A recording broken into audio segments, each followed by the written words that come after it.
നമസ്കാരം, ഞാൻ doctor മരീനയാണ്. India ടുഡേയിൽ വന്നൊരു ന്യൂസിനെ പറ്റിയാണ് ഞാൻ സംസാരിക്കുന്നത്.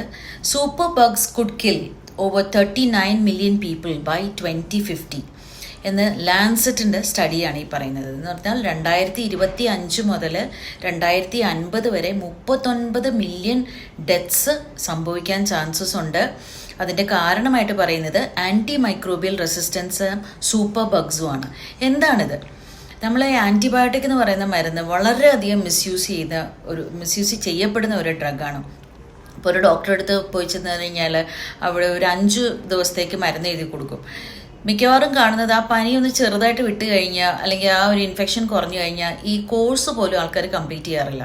ഒരു 5 ദിവസത്തേക്ക് എഴുതിയാൽ 2 ദിവസത്തേക്ക് മരുന്നെടുത്തിട്ട് ബാക്കി വിടും, വേണ്ടാന്ന് തീരുമാനിക്കും. അപ്പോൾ റെസിസ്റ്റൻസ് വരാം. പിന്നെ തൊട്ടതിനും ആവശ്യമുള്ളതിനും ആവശ്യമില്ലാത്തതിനും എല്ലാത്തിനും ആൻറ്റിബയോട്ടിക് എടുക്കുന്ന ഒരു പ്രവണത നമുക്കുണ്ട്.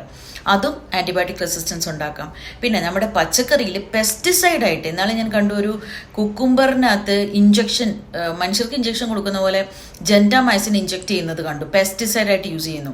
പിന്നെ കാലിത്തീറ്റയിലും കോഴിത്തീറ്റയിലും എല്ലാം നമുക്ക് ആൻറ്റിബയോട്ടിക് വരുന്നുണ്ട്.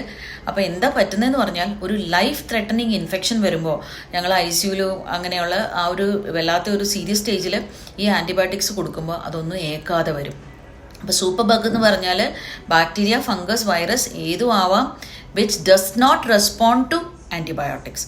അത് വളരെ സീരിയസ് പ്രോബ്ലമാണ്. ഇപ്പം നമുക്ക് ചെയ്യാൻ പറ്റുന്നത്, ചെറിയൊരു പനി ചുമയൊക്കെ വന്നാൽ ഒരാഴ്ചത്തേക്ക് ഒരു ചെറിയൊരു ബുദ്ധിമുട്ടുണ്ടാകും, അല്ലെങ്കിൽ 4-5 ദിവസത്തേക്ക്.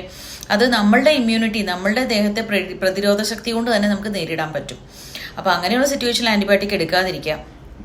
പിന്നെ എന്ന് പറഞ്ഞു കഴിഞ്ഞാൽ ഡോക്ടർ പറയുന്ന രീതിയിൽ ഒരിക്കൽ ഒരു ചീട്ട് കിട്ടിക്കഴിഞ്ഞാൽ പിന്നെ ലൈഫ് ലോങ് അതേ ആൻറ്റിബയോട്ടിക് പോയി മെഡിക്കൽ ഷോപ്പിൽ നിന്ന് വാങ്ങിച്ച് കഴിക്കുന്ന ആൾക്കാരും ഉണ്ട്.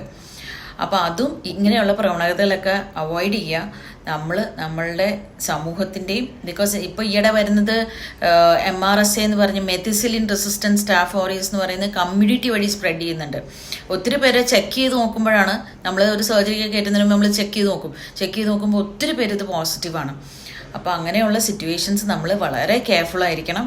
Stay happy, stay healthy.